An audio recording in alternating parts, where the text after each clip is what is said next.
Hello friends, net संसार में आपका स्वागत है। मैं संजीव चौहान आपको इस समय बता रहा हूं MS एक्सेल 2007 के बारे में। MS एक्सेल 2007 में आज जानेंगे इंसर्ट टैब के अंतर्गत टेबल ब्लॉक में पाइवट टेबल बनाना और इंसर्ट टैब के अंतर्गत चार्ट ब्लॉक में चार्ट्स का प्रयोग करना। वीडियो शुरू करने से पहले फ्रेंड्स आपसे एक बार कहना चाहेंगे कि जिन लोगों ने अभी तक नेट संसार को सब्सक्राइब नहीं किया है वे कृपया नेट संसार को सब्सक्राइब कर लें। सब्सक्राइब करने के लिए आपको इस रेड बटन पर क्लिक करना होता है और जिन लोगों ने इस चैनल को सब्सक्राइब कर लिया है वो कृपया वीडियो देखने के बाद इसे लाइक अवश्य करें।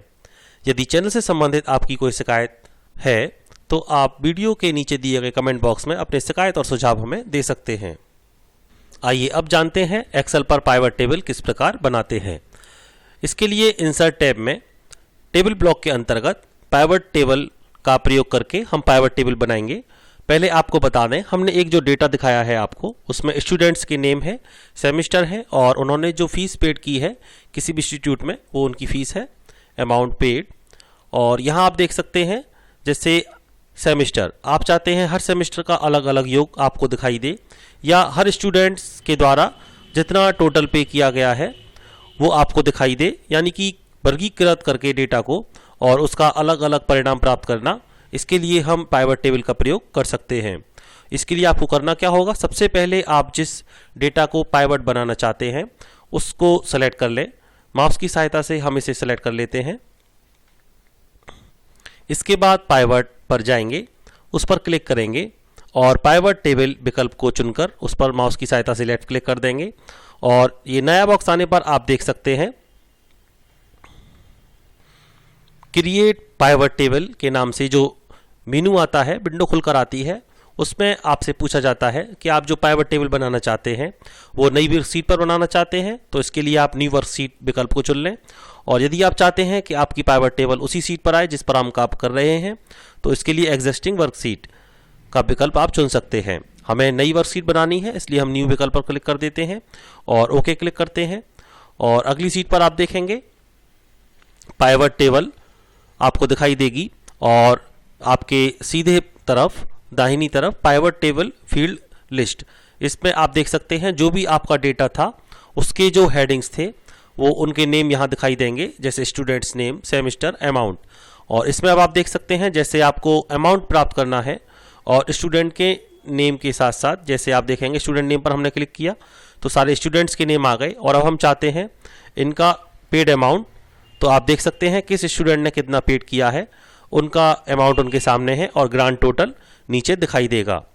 और यदि आप चाहते हैं सेमेस्टर को भी इसमें ऐड करना तो आप देखेंगे सेमेस्टर के अनुसार डेटा आपके सामने दिखाई देगा। और यदि आप चाहते हैं हर सेमेस्टर का कितना टोटल है तो देखिए फर्स्ट सेम का इतना टोटल है, सेकंड सेम का इतना, थर्ड सेम का इतना और ग्रांड टोटल इतना। इस प्रकार आप ज्ञात कर सकते हैं कि आपके डेटा के अनुसार जो भी आपका टोटल है उनको हम अलग अलग वर्गीकृत करके उनका जो योग है वो प्राप्त कर सकते हैं। आप देख सकते हैं फर्स्ट सेम में टोटल इतना पे हुआ है और ये स्टूडेंट्स के नेम है, फर्स्ट सेम के स्टूडेंट्स ये हैं, सेकंड सेम के ये हैं और थर्ड सेम के ये हैं। इनका अलग अलग टोटल जो उन्होंने पे किया है और बाकी उसके बाद ग्रांड टोटल भी आपको दिखाई देगा। इस प्रकार आप पाइवट टेबल बनाकर अपने डेटा को वर्गीकृत करके उनका परिणाम या योग प्राप्त कर सकते हैं। तो इस प्रकार आप पाइवट का प्रयोग अपने डेटा के अनुसार कर सकते हैं। आप इसमें से कुछ घटाना चाहते हैं, जैसे आपको सेमेस्टर नहीं चाहिए तो आप देख सकते हैं हम इसमें घटा या बढ़ा भी सकते हैं। जो आपको डेटा जिस प्रकार चाहिए आप उसको इस प्रकार सेलेक्ट कर सकते हैं। पाइवट के बाद आइए जानते हैं चार्ट किस प्रकार प्रयोग किए जाते हैं।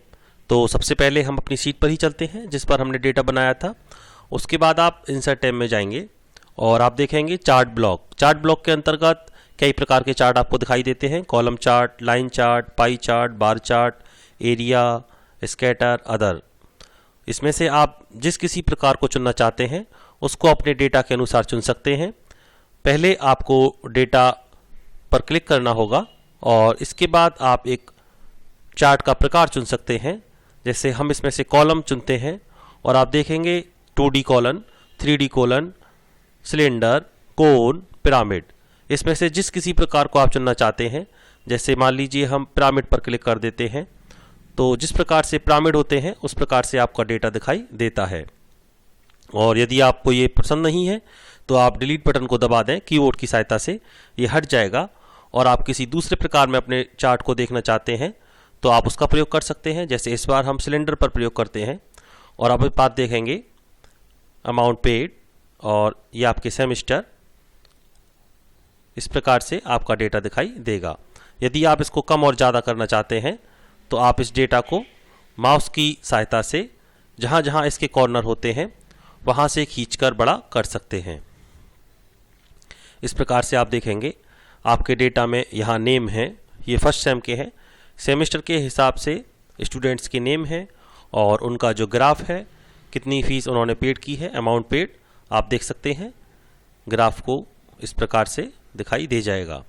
और यदि आप चाहते हैं इसको फिर से छोटा करना तो जो इसके कॉर्नर होते हैं, हमने आपको बताया था, उनको माउस की सहायता से लेफ्ट बटन को दबाए रखते ड्रैग करके आप कम या ज़्यादा कर सकते हैं। जैसे अभी हमने इसका साइज छोटा किया है और हम इसे खिसकाना चाहते हैं अपनी सीट पर कहीं भी, तो माउस के लेफ्ट बटन को दबाए रखें तो आप देखेंगे जहाँ पर भी आप इसको मूव कराना चाहते हैं वह यहाँ पर मूव हो जाएगा। और एक बात आवश्यक है इसमें जानने के लिए कि आप देखेंगे जैसे हमने जो अमाउंट पेड किया है, अगर हम इसमें कोई परिवर्तन करते हैं, जैसे हम आपको दिखा दें, यहाँ कुछ फीस दे रखी हैं, पहले डेटा में आप देख लेते हैं। ये देखिए,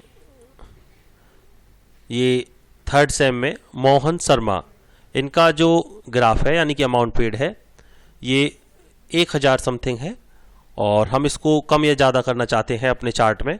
तो इसके लिए आप अपने डेटा में आ जाएं और डेटा में जाके आप यहाँ देखेंगे मोहन शर्मा और अमाउंट पेड पर क्लिक करके आप इनका अमाउंट बढ़ा सकते हैं। मान लीजिए हमने इसको 8000 कर दिया और जैसे ही हम एंटर करेंगे अब आप देखेंगे अपने चार्ट में, पहले चार्ट पर क्लिक कर देते हैं जिससे इसके कॉर्नर आपको दिखाई दे जाते हैं और अब आप आसानी से देख सकते हैं। ये देखिए मोहन शर्मा और थर्ड सेम थे, हमने इनको बढ़ाकर 8 कर दिया तो इनका ग्राफ ऑफ 8 दिखाई दे रहा है। यदि आप इस चार्ट से संतुष्ट हैं और अपने डेटा को इसी में दिखाना चाहते हैं तो आप इसे बढ़ा कर दिखा सकते हैं। यदि आपको लगता है ये चार्ट आपके अनुसार नहीं है, आप किसी और चार्ट का प्रयोग करना चाहते हैं, तो पहले चार्ट पर क्लिक कर दें माउस की सहायता से, उसके बाद कीबोर्ड की सहायता से डिलीट बटन को दबाएं। ये चार्ट आपके सामने से हट जाएगा और आप दूसरा चार्ट प्रयोग कर सकते हैं। इंसर्ट टैब में जाएंगे, इस पर आप देख सकते हैं बार का प्रयोग है, एरिया का प्रयोग है। हम बार का प्रयोग कर लेते हैं। बार चार्ट किस प्रकार से होते हैं, एक 3D बार चुनते हैं हम और अब आप यहाँ देख सकते हैं हमारा जो चार्ट है वो कुछ इस प्रकार है। कलर आपको चाहिए तो और आप देख सकते हैं यहाँ पर ऊपर, जैसे ही आप इस पर क्लिक करते हैं चार्ट पर, इससे संबंधित चार्ट टूल्स आपके सामने ऊपर दिखाई देते हैं बिल्डिंग ब्लॉक टैब में। यहाँ से आप किसी भी चार्ट को जिसको आप प्रयोग करना चाहते हैं अपने डेटा के लिए चुन सकते हैं। कलर आपको बदलने हैं या चार्ट बदलना है, इसके लिए आप केवल चार्ट पर क्लिक करें जिससे संबंधित टूल आपको ऊपर चार्ट में दिखाई दे जाते हैं। आइए एक अच्छा सा चार्ट अपने डेटा के लिए चुन लेते हैं। हम इंसर्ट पर जाकर इस बार पाई चार्ट चुनते हैं और 3D पाई का प्रयोग करके इस प्रकार देखते हैं। आप यहाँ देखेंगे एक चार्ट हमें दिखाई दे रहा है हमारे डेटा के अनुसार। अब इसके कॉर्नर पर माउस की सहायता से लेफ्ट क्लिक करके जितना इसको बढ़ाना चाहते हैं बढ़ा लेते हैं अपने वर्क स्पेस के अनुसार। और अब आप यहाँ देखेंगे जितना जिसने फीस अमाउंट की है उतना ही इसका पाई बना हुआ आ रहा है। आप देख सकते हैं कम या ज़्यादा इसमें जो पीसेस हो रहे हैं, और इस पर आप क्लिक करेंगे तो आप देख सकते हैं ये पाई आप इधर से उधर कर भी सकते हैं। 3D है इसलिए आप अपने अनुसार इसको परिवर्तित कर सकते हैं। हमने कुछ इस प्रकार अपने चार्ट को बनाया है और यहाँ पर आप देखेंगे चार्ट लेआउट, और इसमें से हमें एक लेआउट चुन लेते हैं और इस प्रकार से अब आप देखिए जो अमाउंट पेड है इसके ऊपर चार्ट के ऊपर ही लिखा हुआ आ गया है इस प्रकार से, और यहाँ हमारा जो डेटा है वो दिखाई देगा और वही डेटा चार्ट के रूप में इस प्रकार से दिखाई देगा। तो इस प्रकार आप अपनी एक्सेल की सीट में चार्ट का प्रयोग कर सकते हैं और अपने डेटा को चार्ट के अनुसार दिखा सकते हैं। तो फ्रेंड्स, आज के लिए एक्सेल के बारे में नेट संसार पर इतना ही। एक्सेल के बारे में और अधिक जानने के लिए मिलेंगे नेट संसार की अगली वीडियो में। तब तक के लिए मैं संजीव चौहान आपसे विदा लेता हूं और जाते जाते फिर आपसे एक बार कहना चाहेंगे, यदि आपने नेट संसार को सब्सक्राइब नहीं किया है तो आप कृपया इसे सब्सक्राइब कर लें। और यदि आपको हमारे द्वारा दी गई जानकारी या वीडियो अच्छी लगती हैं और आपको समझ में आती है हमारे द्वारा दी गई जानकारी, तो आप हमारे वीडियोज़ को लाइक कर सकते हैं। और यदि चैनल से संबंधित आपकी कोई शिकायत और सुझाव है तो कृपया अपने शिकायत और सुझाव हमें कमेंट बॉक्स में ज़रूर दें, जिससे हम अपनी वीडियो में सुधार कर सकें और आपको अच्छी जानकारी प्राप्त करा सकें। नेट संसार में वीडियो देखने के लिए आप सभी का बहुत बहुत धन्यवाद।